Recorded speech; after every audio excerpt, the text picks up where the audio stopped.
Welcome back to another video on the channel. Recording this one after a fantastic win from Cam Norrie to set up a third round clash against no one else other than Rafael Nadal. A brilliant win for British tennis. You know, as British tennis fans, we don't get too much to shout about. We've had the wonderful moments with Andy Murray and Joanna Konta over the years, but in the 2021 Australian Open, I think we've been very unlucky. We had Kyle Edmonds, who's had to withdraw through injury. Andy Murray obviously got COVID on the eve of the Australian Open. Joanna Konta had to retire through injury in a first round match, and Dan Evans and Cam Norrie happened to draw each other in round one. So for Cam Norrie to produce a performance like that and get in the third round and set up a clash with Rafa Nadal was fantastic to watch this morning as a British tennis fan. Best of luck to Cam Norrie for that third round clash against Rafa. I'm sure he'll give it his all. And yeah, it'll be a great experience for him, and just looking forward to the match. So now I'm just going to go over a few of the other round two men's matches. Kicking off with the world number one, Novak Djokovic, who I wouldn't say struggled, but certainly it was a longer match and tougher than I expected. I don't think there's anything to particularly worry about after that Djokovic performance. He was just too passive during the match, which he said himself, and I think he just had an off day. You know, he wasn't as aggressive as he usually is. His return wasn't there. The forehand and backhand, as I say, weren't as aggressive. He didn't hit as many winners as usual, but he did serve incredibly well, and he stepped it up when he needed to and ended up coming out a pretty convincing winner. I think Tiafoe deserves a lot more credit than what he's got from this match. You know, everyone seems to talk about how Djokovic didn't play well, but you know, Tiafoe's a player that's had some big wins in his career and he's very explosive. Djokovic allowed Tiafoe to express himself and attack Djokovic, and that was, you know, a problem on a fast hard court. But Tiafoe, to his full credit, took real advantage of Djokovic's lapse play. He hit lots of clean winners, he was confident, he attacked Djokovic, and he fully deserved the set that he won. As I say, when Djokovic zoned in, attacked himself, he was too good for Tiafoe, as you'd expect. And the serve looks great from Djokovic so far this tournament, but everything else I think does need to improve a touch if he has to go very deep, which we expect. And Djokovic is up against Taylor Fritz tomorrow in round three. I expect a much better performance from Djokovic in that one. So moving on to Nick Kyrgios against Hugo Umber, and this match was just incredible from ball one to the very last. What a match it was! And starting off with Umber, he was brilliant. You know, up against the crowd, and Curios, a young player, quite intimidating I think at times, but he tried to enjoy it. He tried to embrace the crowd and communicate with them and get a few on his side. But I did think he struggled to cope with that partisan atmosphere in the fourth and fifth set, which is understandable. You know, he's only a young player himself, and it's hard enough playing Curios on a fast hard court without having, you know, rowdy Australians to really rile up Curios and improve him even further.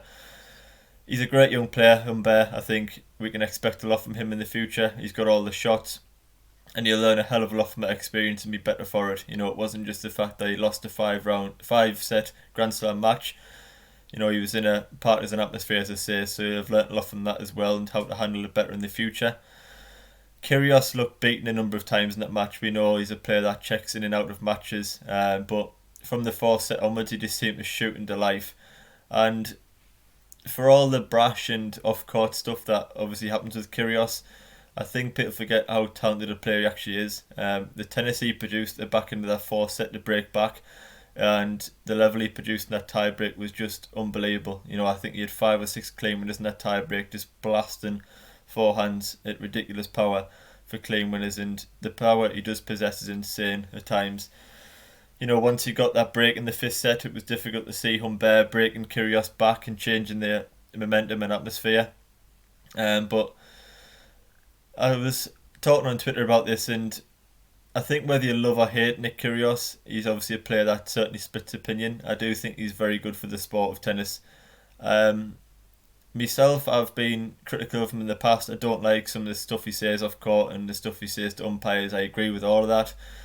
But mixed in with that, he's a fantastic tennis player and he's box office and he brings eyes to tennis.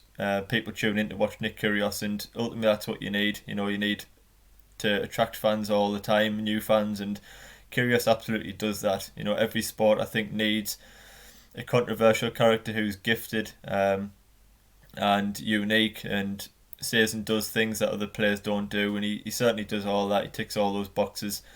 There's very few players in the world I think that could have created the atmosphere that he did the other day. And as I say, he attracts and entertains fans with his style of play, his tweeners, his underarm serves, the way he speaks to umpires. And although it's good and bad, I think some things Nick Kyrgios does for the sport is fantastic and others aren't good. I think overall he is good for the sport, and I'm a person myself that always wants to tune into Curios matches because you don't really know what's coming next. He sets up, a mouth-watering clash against Dominic Thiem in round 3, and although Thiem is a huge favourite in that match if you look at the bare facts, but against Kyrgios on a fast hard court and that crowd behind him, it won't be easy. So I'm going to move on to looking at Stefanos Tsitsipas against Kokkinakis, which was a fantastic match as well. I'm a huge Tsitsipas fan. Pre-tournament I predicted Stefanos to have a really deep run at this event. I think the fast hard courts really suit. I think he's maturing and improving all the time, and yeah, I'm just tipping Tsitsipas for a big run. I think these courts will really suit. He's got a good draw, and I expect him to reach the quarter-final, semi-final stage. Today he certainly looked up for the fight. He played very well in set 5 and moves on to round 3 now. It was a good match for Tsitsipas. It was an early test for him, which I think is handy sometimes in tournaments. Djokovic has obviously had his against Tiafoe. He had to play very good tennis today. It was a test of character, which he certainly passed.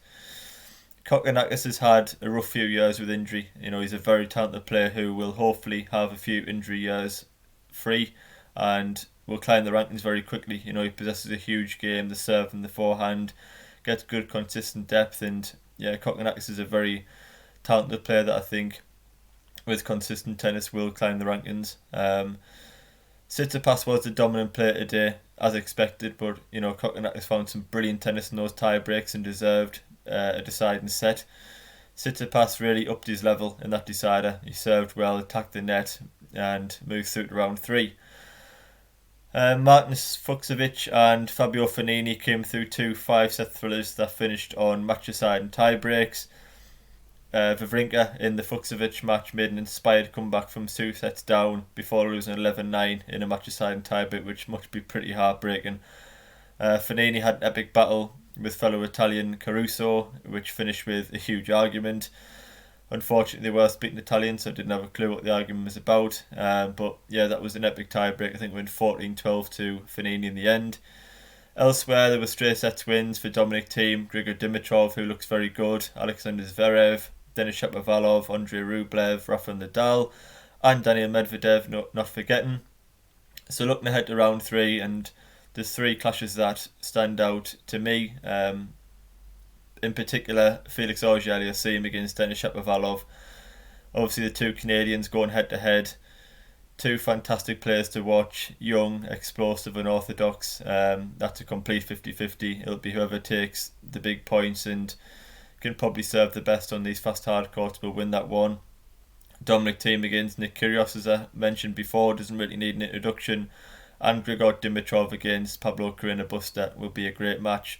Add Cam Norrie to against Rafael Nadal to that list as well now, as a British tennis fan myself.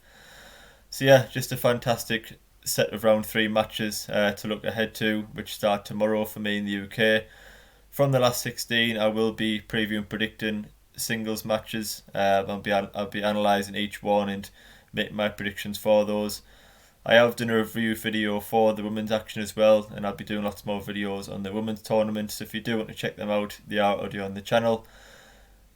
Thanks a lot for watching another video. If you did like it, please leave a like and subscribe, as I will be bringing a lot more content throughout the 2021 Australian Open. But for now, I've been up pretty much all night watching tennis, so for now it's time for sleep, I think, and then back up later tonight to watch more and more tennis, but something I wouldn't change for the world. Thoroughly enjoying the event. A fantastic tournament so far that I think will continue to improve every round. And yeah, I'll see you on the next video.